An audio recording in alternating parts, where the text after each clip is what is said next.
आज हम आपको बताएंगे कि इंडियन बाइक्स और फॉरेन बाइक्स के बारे में कि कौन सी कंपनी की बाइक्स इंडियन है और कौन सी फॉरेन बाइक्स।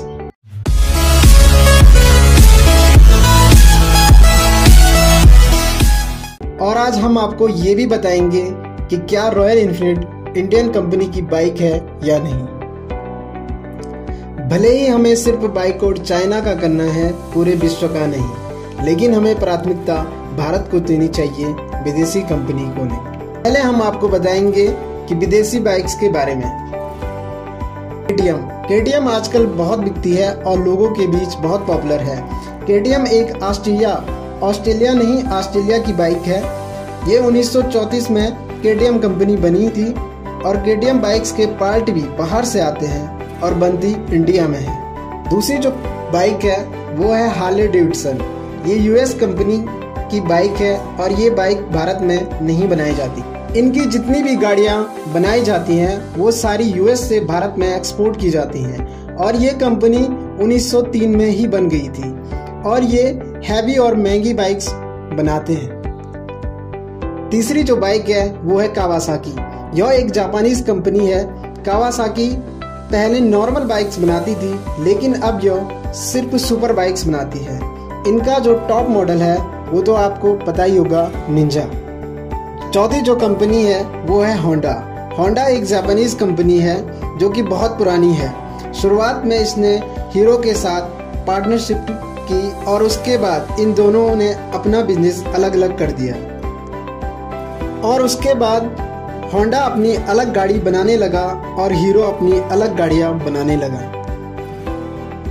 और होंडा की बाइक्स भारत में बहुत पॉपुलर हैं। भारत में ये नॉर्मल बाइक से लेकर सुपर बाइक्स दोनों बनाते हैं। पर हम आपको बता दें, हीरो एक इंडियन कंपनी है और होंडा एक जापानीज कंपनी। पांचवी जो बाइक है वो है यामाहा। यामाहा भी एक जापानीज कंपनी है और ये इंडिया में ही बाइक्स बनाते हैं और बेचते भी इंडिया ही में हैं। लेकिन इनकी बाइक्स के जो इम्पोर्टेंट पार्ट है वो जापान से मंगाए जाते हैं और इनका हेडक्वार्टर फरीदाबाद में है। छठवीं जो बाइक है वो है इंडियन मोटरसाइकिल।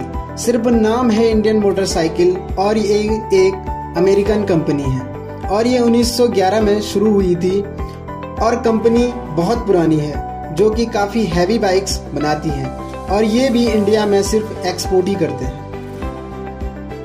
सातवें नंबर पे जो बाइक है वो है सुजुकी। सुजुकी भी एक जापानीज कंपनी है।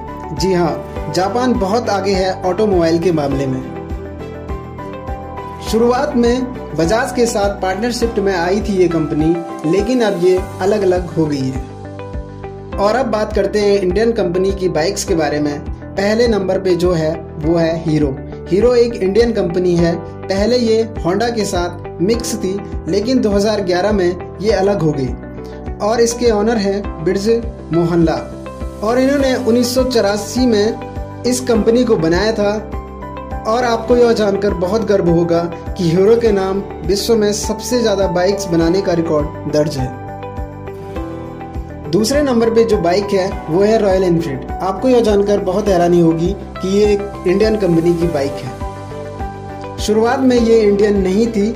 शुरुआत इसकी इंग्लैंड में रॉयल साइकिल के नाम से शुरू हुई थी और इसको इंडिया में अंग्रेजों ने ही शुरू किया था। फिर 1990 में आइसन कंपनी के ओनर विक्रम लाल ने इस कंपनी को खरीदा। इन्होंने शुरू में 20% शेयर खरीदा। फिर 1994 में उन्होंने इस कंपनी के 60% शेयर को खरीद लिया।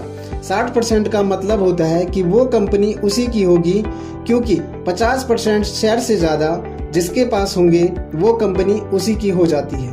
और अब देखते ही देखते 95% शेयर इंडियन कंपनी के हो गए। और इनकी बाइक्स के बारे में आप जानते ही होंगे ये कितनी अच्छी बाइक्स है। तीसरे नंबर पे जो बाइक है वो है महिंद्रा। ये कंपनी 2008 में बनी थी और इसके ओनर आनंद महिंद्रा हैं। भले ही इनकी बाइक्स इंडिया में नहीं चली, लेकिन इनकी बाइक्स आज भी मार्केट में अवेलेबल हैं। चौथे नंबर पे जो बाइक्स है वो है टीवीएस। सन 1978 में ये कंपनी बनी थी और इसके ओनर हैं सुंदरम अय्यर और चेन्नई में इनका हेडक्वार्टर है और ये भारत में ही नहीं पूरे विश्व में अपनी बाइक्स सेल करते हैं। 5वें नंबर पे जो बाइक्स है वो है बजाज। बजाज 1945 में बनी थी और इसके ओनर जमन लाल हैं और इनका हेडक्वार्टर पुणे में है। शुरुआत में आपको याद होगा कि बजाज स्कूटर बहुत ज़्यादा बिकती थी। उसी के साथ बजाज और भी बाइक्स काफ़ी फेमस हैं। इंडिया में आपको पता होगा सबसे फेमस मॉडल इनका पल्सर है, जो कि लोगों को काफ़ी पसंद आता है। उम्मीद है आपको अब पता चल गया होगा कि कौन सी बाइक्स इंडियन है और कौन सी विदेशी। अगर आपको इसका सेकंड पार्ट चाहिए तो हमें कमेंट में ज़रूर बताना। अगर आपको यह इन्फॉर्मेशन पसंद आई तो लाइक, शेयर एंड हमारे चैनल को सब्सक्राइब कीजिए। Thank you.